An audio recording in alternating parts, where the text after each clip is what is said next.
Hello everyone, good morning and welcome back to my channel. কেমন আছো সবাই? আশা করি সবাই ভালো আছো ও সুস্থ আছো, আর আমিও বেশ ভালো আছি। শুভপ্রিয়া ক্রিয়েশনের আর একটা নতুন ভ্লগে তোমাদের অনেক অনেক স্বাগত।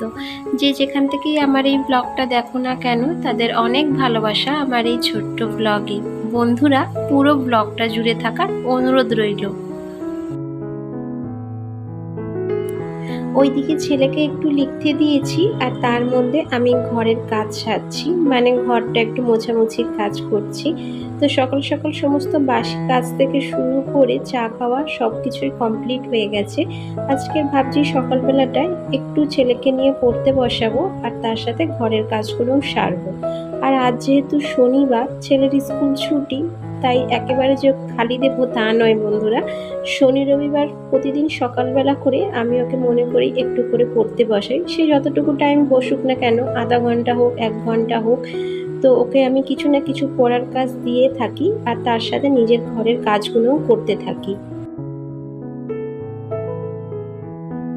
ওকে পড়তে তো বসিয়েছি বন্ধুরা, কিন্তু ও যে কি করছে, ক্যামেরাটা যদি আমি একটু ওপরের দিকে করে তোমাদের দেখাতে পারতাম তাহলে হয়তো দেখলেই বুঝতে পারতে। মানে লেখাটা নিয়ে যে কতক্ষণ ধরে বসে রয়েছে, মানে আমি একবার করে বকা দিচ্ছি, তারপরে একটা করে ওয়ার্ড লিখছে, না হলে লিখছেই না। আর আমার না ওর পিছনে অতক্ষণ সময় দিলেও হবে না, বিশেষ করে সকালবেলাটা। সন্ধেবেলা যাও হোক 1-1.5 ঘন্টা আমি ওকে নিয়ে বসি, মানে ও যতক্ষণ পড়তে থাকে তো আমিও ততক্ষণ বসে থাকি। কিন্তু সকালবেলাটা না বন্ধুরা এতটাই কাজের চাপ থাকে যে একেবারেই হয় না। ধরো ওকে কিছু লিখতে দিয়ে আমি টুকিটাকি কাজ সারতে থাকি, আর যতক্ষণ না ওকে একবার করে বকা দেব ততক্ষণ না ও চুপচাপ বসেই থাকবে। আর এই মোছামুছির কাজগুলো সকালবেলা না করলে হয়ও না, কারণ বেলার দিকে এতটা পরিমাণে গরম লাগে, সংসারের এই আদার্স টুকিটাকি কাজগুলো না এখন আর করতে ভালো লাগে না, তাই ভিডিও আর বানাতে পারি না। তাই আজকে সকাল থেকে ভেবেই নিয়েছিলাম যে সকালে তাড়াতাড়ি সমস্ত কাজকর্ম সেরে, মানে বাসি কাজকর্মর কথা বলছি, সেগুলো সেরে আগে একটু মোছামুছির কাজটা করে নেব, কারণ ঘরটর না খুবই নোংরা হয়েছে। ধরো দুদিন ছাড়া ছাড়াই পরিষ্কার করি, কিন্তু কিভাবে যে এত ধুলো পড়ে যায় সেটা নিজেও বুঝতে পারি না। হয়তো বাড়ির পাশে রাস্তা, তো সেখান দিয়ে না বড় বড় গাড়ি যায়, ধুলো বালি সব জানলা দিয়ে ঢুকে, তো সেই কারণেই হয়তো এত ধুলো পড়ে যায়। বেশ কিছুদিন হলো সকাল থেকে রাত পর্যন্ত বন্ধুরা এত পরিমাণে অস্বস্তিকর গরম, যে গরমে না একদম টেকাই যাচ্ছে না। মানে এক ফোঁটা বৃষ্টির জন্য যেন চাতক পাখির মতো চেয়ে থাকতে হচ্ছে আকাশের দিকে। এত পরিমাণে অসহ্যকর গরম। বাইরে বাইরে হয়তো কোথাও বৃষ্টি হচ্ছে, কিন্তু আমাদের এখানে না বৃষ্টি তো দূরের কথা বন্ধুরা, একটু ঝোড়ো হাওয়াও পর্যন্ত হচ্ছে না, এত অস্বস্তিকর গরম। সেই কারণেই সকাল সকাল না কাজকর্মগুলো সারার চেষ্টা করি, কিন্তু এই যে আদার্স কাজগুলো করতে থাকলে আর ঘরের রান্না বান্না না করতে অনেকটা লেট হয়ে যায়। আর শুধু তো ঘরের রান্না বান্না থাকে না বলো, স্নান করা, ঠাকুরকে পুজো দেওয়া, ছেলেকে স্নান করানো খাওয়ানো, আর বাচ্চা থাকলে তো খাটুনি দ্বিগুণ হয়, আর সাথে যদি কেউ করার না থাকে তাহলে তো আরও অস্বস্তিকর, একা হাতে সমস্ত কিছু করতে লাগে। তো যাই হোক, এখন দেখো ড্রেসিং টেবিলটাকে ভালো করে মুছে নিচ্ছি, কারণ ড্রেসিং টেবিলটা দেখতে পাচ্ছ কতটা ধুলো পড়েছে। আমি কিন্তু দুদিন ছাড়া ছাড়াই ড্রেসিং টেবিল পরিষ্কার করি, কিন্তু তাও দেখো কি পরিমাণে ধুলো জমে। মাঝে মধ্যে ভাবি যেন এত অস্বস্তিকর গরম পড়েছে, সপ্তাহে মাত্র একদিন করে ঘরদোর মুখ পরিষ্কার করব, কিন্তু যতই ভাবি না কেন 2 দিন ছাড়া ছাড়াই দেখি ঘর বাড়িতে এত ধুলো পড়ে যায় যে 2 দিন ছাড়া ছাড়াই পরিষ্কার করতে হয়। তোমরা হয়তো ব্লগের মাধ্যমে দেখো যে আমি 2 দিন ছাড়া ছাড়াই ঘর পরিষ্কার করি। এটা কিন্তু শুধু ভিডিওর জন্য নয় বন্ধুরা, আমি কিন্তু সত্যি এটা করে থাকি, কারণ এত পরিমাণে ধুলো জমে যায় যে 2 দিন ছাড়া ছাড়া পরিষ্কার না করলে না একদম, মানে যখন অতিরিক্ত পরিমাণে ধুলো পড়ে তো তখন আর পরিষ্কার করতে ভালো লাগে না। কারণ কি বলতো, মানে একটা জিনিসের পিছনেই অনেকক্ষণ সময় চলে যায়, আর যদি একটু একটু ধুলো পড়ে তার ওপর দিয়ে পরিষ্কার করে নিই তাহলে অতটাও সময় লাগে না। আর এই জানলাটা দেখছো, এটা কিন্তু খোলা হয় না, এমনি বন্ধই থাকে। তাও পর্দা লাগানো, কিন্তু এত পরিমাণে আলো আসে বন্ধুরা যে এটা খুললে যে কিভাবে যে ঘর গরম হয়ে যাবে দুপুরের মধ্যে, মানে এক নিমেষে, দুপুরের মধ্যে তো ভুল বললাম, এক নিমেষে ঘর গরম হয়ে যাবে। সেই জন্য না এটা তো বন্ধই রাখি, কারণ এখান দিয়ে না পুরো রোদের তাপটা আসে। আর তার উপর একটা পর্দাও লাগিয়েছি, পর্দাও মানে না বন্ধুরা, দুপুরবেলা এত গরম হয়ে যায় ঘর। তো যাই হোক, এখন দেখো একটু ঘরদোর পরিষ্কার করে এখন কাপড় কেচে নিয়ে ছাদে চলে এসেছি।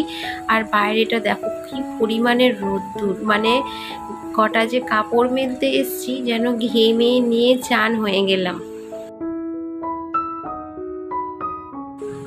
এই গরমে তোমরা কে কেমন আছো অবশ্যই একটু কমেন্ট করে জানিও। আশা করি সবাই সুস্থ আছো আর সুস্থ থাকবেও। আর বেশি করে জল খেও, যারা যারা আমার ভিডিও দেখো তাদের সবাইকেই বলি যে বন্ধুরা এই গরমে কিছু খাও না খাও কিন্তু অতিরিক্ত পরিমাণে জলটা খেও, যাতে ডিহাইড্রেশনের প্রবলেমটা না হয়। আর এই যে চলে আসলাম নিচে, এই ঘরে বিছানার চাদরটা আজকে চেঞ্জ করব। এই ঘরে বিছানার চাদরটা না যতই বারবার চেঞ্জ করি না কেন, আমার ছেলে মানে খাবার নিয়ে এমনভাবেই খাবে যে বিছানার চাদরে লাগাবে।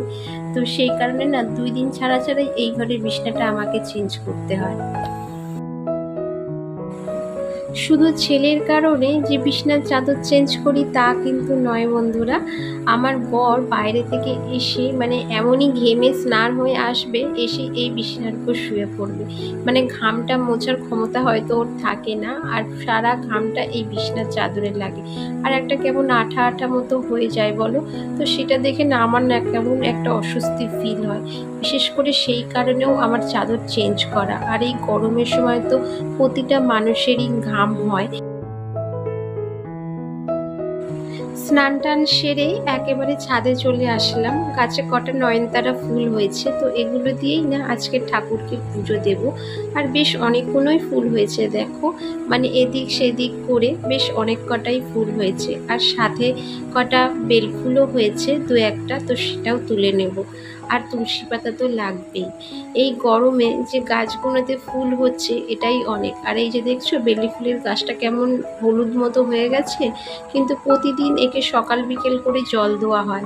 এত যা তাপ রোদে, তো গরম নিজেরাই তো শুকিয়ে যাচ্ছি, আর গাছগুলোরই বা কী দোষ বলো। কিন্তু আমার না ছাদের ওপরে যেসব গাছগুলো রয়েছে বেশিরভাগই তুলসী গাছ আর নয়নতারা গাছে ভরে গেছে, আর সাথে রয়েছে অ্যালোভেরা গাছ। আর ছাদের ওপরে ঠাকুর ঘরটা যে এত পরিমাণে গরম হয়ে গেছে বন্ধুরা, সামান্য কটা ফুল তুলে যে বসেছি, মানে নাইটিটাই পুরো ভিজে গেল ঘামে। তাই জন্য না উল্টো দিকে একটা ছোট মতো জানালা আছে, সেটা একটু হালকা করে খুলে দিলাম। সেটা খুলি না কেন বলো তো, কারণ না ওটা না মানে এমনই ভাবে আটকানো থাকে যে একবার খুললে না আর আটকানো যায় না। তো সেটা আমার বর ছাড়া আবার আমি পারি না। আমি খুলতে তো পারি কিন্তু আর আটকাতে পারি না, সেই কারণেই আর খুলি না। কিন্তু আজকের না মানে এত ঠাকুর ঘরের মধ্যে গরম হচ্ছে যে বাধ্য হয়েই জানলাটা খুলে দিলাম। আমার বর যখন যখন ঠাকুরের পুজো দেয় তখন না খুব বেশি না 10 মিনিট লাগে ওর ঠাকুরকে পুজো দিতে, কিন্তু আমি যদি ঠাকুর ঘরে ঢুকি তো মিনিমাম আধা ঘন্টা আমার সময় লাগে ঠাকুরের পুজো দিতে। কিন্তু যদি একদিন বৃহস্পতিবার পড়ে যায় তো সেই দিন তো 1 ঘন্টার উপর সময় লাগে। আর তাতে না আমার বর অনেক রেগে যায় আমার উপর, যেন যে আমি এতক্ষণ ঠাকুর ঘরে করিটা কি। কিন্তু দেখো ও তো ওর মতো করে ঠাকুরকে একটু ধূপ বাতি জ্বালিয়ে ঠাকুরকে পুজো দিয়ে দেয়, কিন্তু আমি যেভাবে পরিষ্কার পরিচ্ছন্ন করে ঠাকুরকে পুজো দিই সেটা তো ও আর করে না। যেমন দেখো ঠাকুর ঘরে এসে আগে বাসি ঘরটা ঝাড় দিয়ে মুছে ঠাকুরের বাসন মেজে টুকিটাকি যে সমস্ত কাজগুলো রয়েছে করে ঠাকুরের ফুল তুলে তারপর তো ঠাকুরকে পুজো দিতে হয়, তাহলে তো সময় লাগবেই বলো। আর আজকেরে ও বাজার থেকে আম এনেছিল, তাই আমি একটা আম ঠাকুরের জন্য তুলে রেখেছিলাম, মানে ঠাকুরকে দিয়ে তারপরে আমরা খাবো। তো সেই কারণে আজকে একটু ঠাকুরকে আম দিয়ে পুজো দিলাম। আর এই যে দেখো ঠাকুরের পুজো দেওয়ার একবারে কমপ্লিট। আর আজকেরও সকালবেলা মুদির দোকানের জিনিসগুলো সমস্ত কিছু এনে রেখেছে, কিন্তু না আমার ঢালার একদম সময় হয়নি। এই যে দেখছো ব্যাগ ভর্তি রয়েছে সারা মাসের বাজার। তো তার মধ্যে থেকে আমি বিস্কুটটা এখন তুলে নিলাম, কারণ বিস্কুটটা আগে ঢেলে রাখি, কারণ না পিঁপড়ে লেগে যাওয়ার ভয় থাকে। যেন মানে আমার ঘরে এত পরিমাণে যে পিঁপড়ে হয়েছে, ধরো কিছু জিনিস ব্যাগের মধ্যে রেখে দিলে বা আলাদাভাবে কোনো জিনিস যদি একটু মিষ্টি পায়, তাহলে সঙ্গে সঙ্গে পিঁপড়ে লেগে যায়। তো তাই জন্য না এই বিস্কুটটাতে যেহেতু ছেলের, মানে ওকে আমি ব্রিটানিয়া থিমটাই দিই, তো সেই কারণে এই বিস্কুটটা আগে আমি ঢেলে রাখছি। আর এই কাঁচের শিশিটায় মনে হচ্ছে সব বিস্কুট ধরবেও না, তো যতটা ধরবে ধরবে, না হলে আবার আলাদা করে কোনো কৌটোর মধ্যে তুলে রাখতে হবে। আর এই যে দেখো প্রেসারে একটু মটর ডাল সিদ্ধ করেছিলাম, তো এটা না বেশ ভালো মতোই সিদ্ধ হয়ে গেছে, কিন্তু সিদ্ধ করার সময় যে একটু সামান্য নুন হলুদ দেবো সেটাই ভুলে গেছিলাম।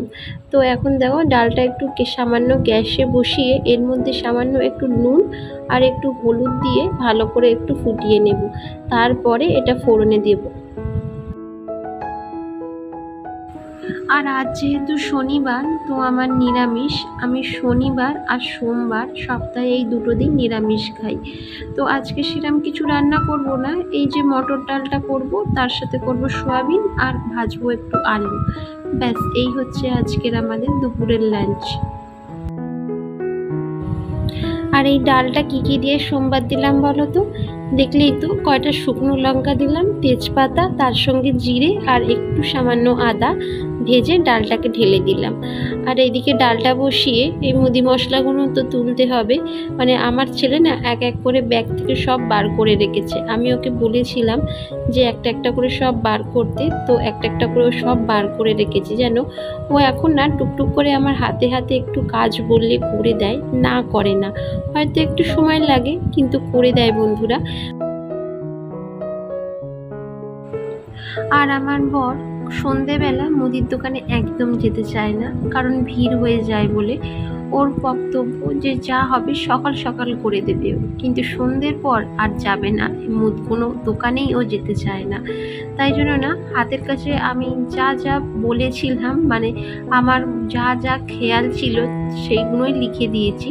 হয়তো টুকিটাকি কিছু বাদ গেছে, তো সেগুলো না আবার পরে কিনতেও হবে। যেমন এই সর্ষের তেল, ম্যাগি, এগুলো, হলুদ, চা পাতা, ডাল, এগুলো কমন, এগুলো তো লাগবেই। তো এইগুলো মনে ছিল, তো এগুলোই আমি বলেছিলাম। কিন্তু বাদ বাকিগুলো না, মানে ধরো সার্ফ, এটা সেটা আরও টুকিটাকি অনেক জিনিস, সাবান, শ্যাম্পু, সেগুলোর কথা আর আমার মনে ছিল না, তাই বলাও হয়নি। তো ওইদিকে কাজও করছি আর এইদিকে রান্নাও করছি। ডালটা হয়ে যেতে দেখো এখন একটু আলু ভাজছি। এইদিকে আলু ভাজাটা হতে থাক, আর ওইদিকে আমি একটু ছেলেকে মৌসুমী লেবু জুস বানিয়ে দিই, কারণ কালকে না একাজ সেকাজ করতে করতে ওকে জুসটা বানিয়ে দিতেই আমি ভুলে গেছি। আর লেবুটা না একটু কেমন ভেতরের দিকে দেখো শুকনো মতো হয়ে গেছে। যদি এমনি কেটে দিয়ে মানে ছোট ছোট করে পিস করে দিতাম ও খেত, তাহলে না ভালোই হতো। কিন্তু ওর এমন একটা বাজে অভ্যাস হয়ে গেছে যে এভাবেই টিপে টিপে জুস বার করে আমাকে ওকে দিতে হবে, তারপরে ও খাবে। তো বন্ধুরা আজকের ভিডিওটা এখানেই শেষ করলাম। যদি ভালো লাগে তাহলে please like, share and comment